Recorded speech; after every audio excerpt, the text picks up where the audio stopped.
Okay, so I have a demo LinkedIn account that I'm going to use to demonstrate to you guys how to create or update your LinkedIn profile so it's looking really strong. I'll run through each of the steps you'll need to take, and I'll apply the kind of formulas and resources that we've shared with you to get each element, the profile, the summary, the headline, etc., looking in strong shape. So let's get started with the photo. Okay, so I'm going to start with my profile photo. So I'm going to click this button here. I get the option to upload or use my camera. I'm going to upload my photo, which I recommend you do so you can ensure it's looking in a really good quality. Computer cameras tend to be less good quality. So I'll go here. I've got mine ready in the downloads and I'll upload it. You can fiddle around with the kind of the filters and things like that with this photo. That's up to you. But for the purposes of time, I'm just going to run with what I have here, which is a photo that I'm happy with. And it's projecting a sort of image that I'm happy to run with on my LinkedIn profile. Okay, so now I'm going to update my background photo. So I'll click this button here, and then I have the opportunity to edit this element of my profile. As we've said, your background photo is basically an opportunity to demonstrate another level, another sort of side to your professional brand that you want to show to potential recruiters or anyone who's looking at your LinkedIn profile. So in this context, I'm a student going for opportunities in the sustainability, clean energy sector. So I want to show an image here that kind of resonates with that aspiration. So I'm going to pop in to my downloads, and I've already got an image that I like, that I've had prepared, and I'm just going to have it how I like it. Again, you can do quite a lot with the functionality here to get it exactly how you like it. But for purposes of speed, I'm just going to be happy with how that looks. And here you go. But when I click apply, you can see that it just elevates my profile another notch and gives that kind of that viewer a real quick snapshot sense of what my aspirations are and what my kind of key interests are. So it's a really handy thing to utilize on your profile. Next is my headline. So I'm going to update my little bit here, student at UCL. I want to make that a little bit more focused and punchy. So I'm going to hop in here, and you can see that this is where I can update my headline in this box here. So I'm going to take this out and I'm going to put in the formula that we recommend you use when kind of creating this profile headline, and I will update mine very quickly based on what I currently do, what I've done. So what I've currently done is I am a UCL engineering graduate. And what I am seeking, what I want to do, and or the sector that I'm seeking opportunities in is the clean energy sector. So I'm going to write here, I'm a UCL undergraduate seeking opportunities in the clean energy sector. Cool. And I'll just take out these little bits here.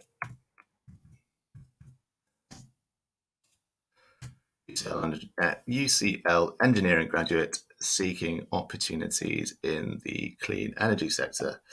Boom, done.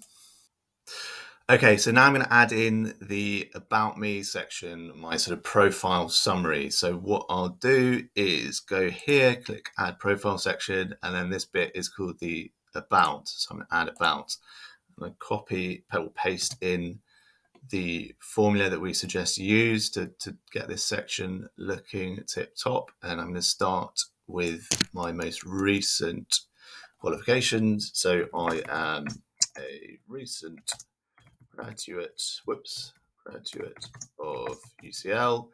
What am I interested in? I'm interested in my core interested in environmental issues and technological innovation. Okay, so those are my sort of key professional interests, general interests. You can use either. And then I'm going to add in my sort of top achievements, accomplishments so far that I want to share with my LinkedIn community. So I have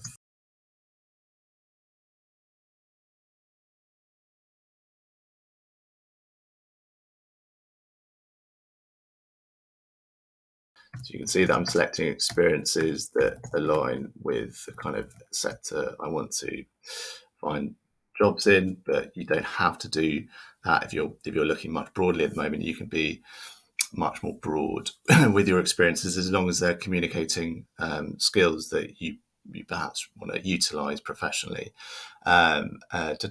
Which is now an annual event. Cool. So that's my experience that I want to communicate. And then what do I want to grow into? Well, I'm fairly focused, so I'm going to talk about the industry I want to find work in. So I am seeking opportunities.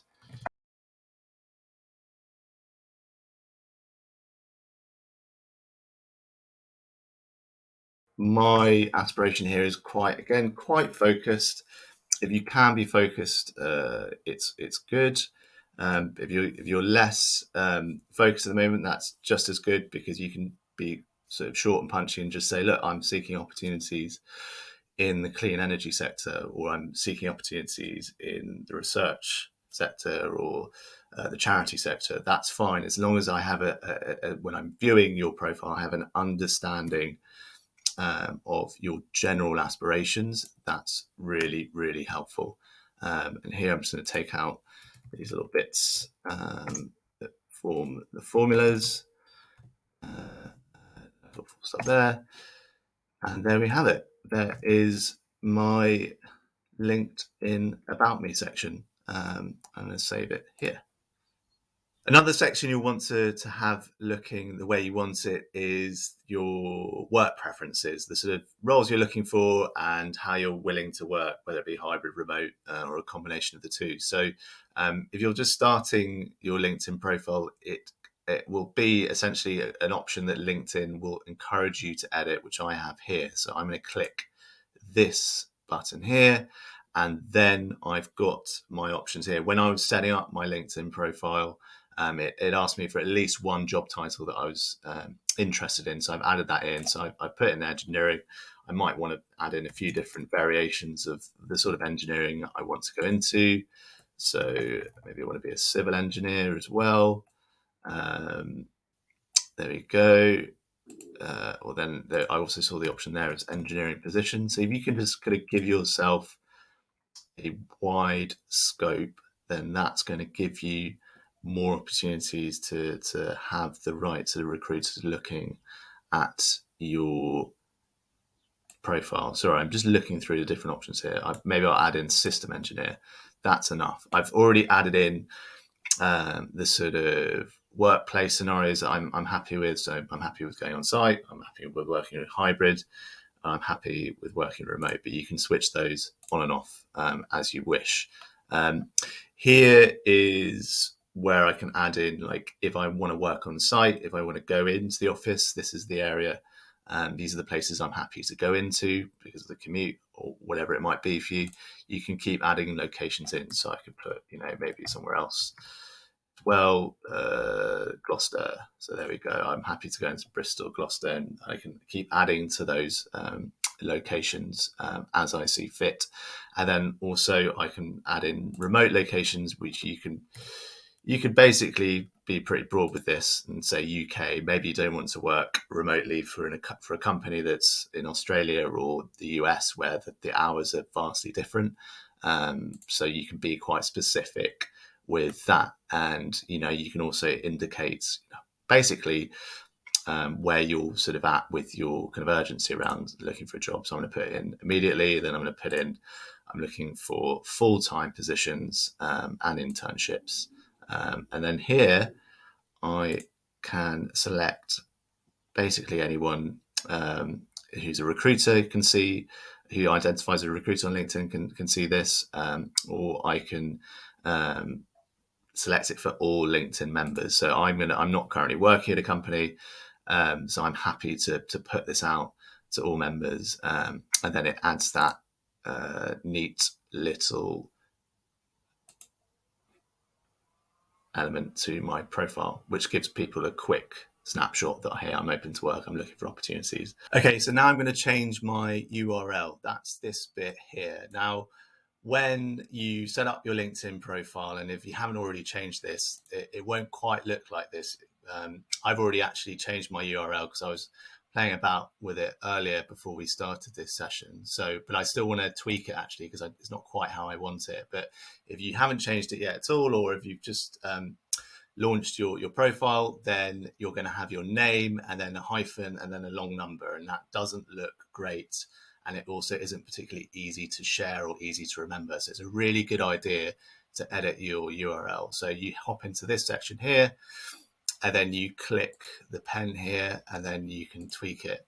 So I'm actually going to put a little hyphen there and save it. I prefer that's a bit clearer. Like with anything like this, there are lots of different ways you can edit your URL. My name's not particularly unique, so it's a good idea that I add something that kind of gives it a bit of distinction. So I've added in my university, but if you have a quite unique name, you might be the first person to have a LinkedIn URL under that name. So it's definitely worth giving that a shot. But if you don't, add in your university, or feel sort of add in what you feel gives your URL a slightly distinct look. It's easy to find, and it communicates your professional brand how you want it to be. So be playful, be creative, but just make sure that it's professional and it's simple and easy to share. So cool, there we go. That will update like shortly. That hyphen will appear, and that will be my URL sorted and looking sharp and easy to share and remember. Cool. Okay, so now I need to add in my education and my work experience. So I go to the add profile section, and you can see that both of these are here in the kind of core elements that LinkedIn recommend you get nailed from the off. So I've got add education and I've got add position. Education is obviously my education, and position is my work experience. These sections are pretty self-explanatory in terms of what they ask you, so I'm not going to go through that now with you guys. I will fill these out and then we'll hop back in once I've got these prepped, and we can talk about the next sections. Okay, so I've now added in my education and work experience. You can see this at top line detail here. This is my most recent work experience, and this is my most recent education. If we scroll down, you can see my experience listed out in sort of sequence of when it happened, much like it would be on most CVs. You can see that I've given a little bit of detail about what I did and the sort of activities I participated in, as well as any kind of accomplishments that I'm particularly proud of. I haven't gone into too much detail. It's important to kind of give a good snapshot, but not sort of overwhelm the reader with everything that you did or achieved. Be selective. You can see that my time at Sainsbury's is captured as, you know, with this kind of nice S logo, whilst my other experiences don't have that kind of imagery. Essentially, LinkedIn only recognizes certain employers that it has on its system. So if you're referencing things that you've done with university, volunteering, other projects that aren't through kind of well-established or conventional employers, that this is kind of the image that we left. But that's absolutely fine. The main thing is I've given that potential recruiter and employer a good snapshot of what I've done, my key achievements, and the skills that I've gained through these activities. Then we scroll down here, and I've got my education. I've only included my degree. That's more than enough. And I've given a bit of detail about what I did in my final year and some of the societies I was involved in. You can include other things in here like dissertation, and you can include sort of key awards you might have won, etc. But again, it's about keeping it short and sweet, whilst also adding a bit more detail than is sort of apparent with your kind of top line profile information. So there we go. work experience and education. So next, let's hop into the final core element you want to have on your LinkedIn profile, which is your skills. So we scroll back up here, I can go to add profile section again, and you'll see that LinkedIn recommend it here, and they kind of start with the basics. Okay, so skills, again, much like the other experience, it's quite self-explanatory once you get the hang of it. But let's say I want to put here volunteer management. Boom, it offers that, and then it can tell. Then I can sort of highlight the kind of experience that I developed this skill through. So there we go, and I can keep doing this. For all the skills that I've gained, and it's a really good idea to do this thoroughly because it helps your kind of sort of searchability via LinkedIn, and it also gives that recruiter a potential, a decent snapshot of what your kind of core skills are. I'll quickly whip through this myself, and then we can hop back in, and I can show you the detail what this looks like when it's finished. Okay, so I now have my skills added into my profile, and I can find them in two places. So right at the bottom, there's a list of them. So if I go here, I've got my skills all listed out and tied with particular experiences. So I've got social media, which I developed at my Engineers Without Borders experience, but also in somewhere else. As you can see, I've got two experiences. Teamwork, I developed that against 4 different experiences. Customer service, I developed that at Sainsbury's. So this indicates where you also find your skills now mapped out, which is against each of your experiences to date. So now you can see under here, I've got all the different skills I developed through being a volunteer coordinator with Engineers Without Borders, and ditto for my other experiences. So this is a really helpful way for potential recruiters and potential employers to see what sort of skills you've developed and where you've developed them. So I really recommend you take the time to add these bits in. It's actually quite easy and quick once you get into the rhythm of it. And LinkedIn also offers the opportunity to basically highlight which experience you develop that skill through. So it does a lot of the hard work for you. So it's really cool and really useful. So that is a strong profile, LinkedIn profile sorted. If we go into add profile section, you can see that we've done the core elements. It's still suggesting we can add education, add position, add skills, because we potentially will, for the most part, will be developing each of these areas as we go on through our sort of life and professional journey. So that's going to be something you're constantly going to be updating, amending, editing, adding to. And then there's the recommended and additional sections you can add to your profile. You might want to look through these and see particular areas that you want to add to, but fundamentally, you don't need to add those in any urgency. So if you've got these core elements done, you've got a strong profile and a really strong foundation to start building from. And you can always add in these recommended and additional features as and when you feel like it's going to add value to your professional brand online. Of course, if you've just started your LinkedIn profile, so if you've worked from scratch like I have today, then you'll want to start connecting with people. But if you've already got your LinkedIn profile sorted, you've already got some connections, keep growing that network, because that's the really critical element of LinkedIn. So I hope this has been helpful, and really excited to see how you guys utilize these tips and techniques to take your LinkedIn profile to that next level. Cool. Bye.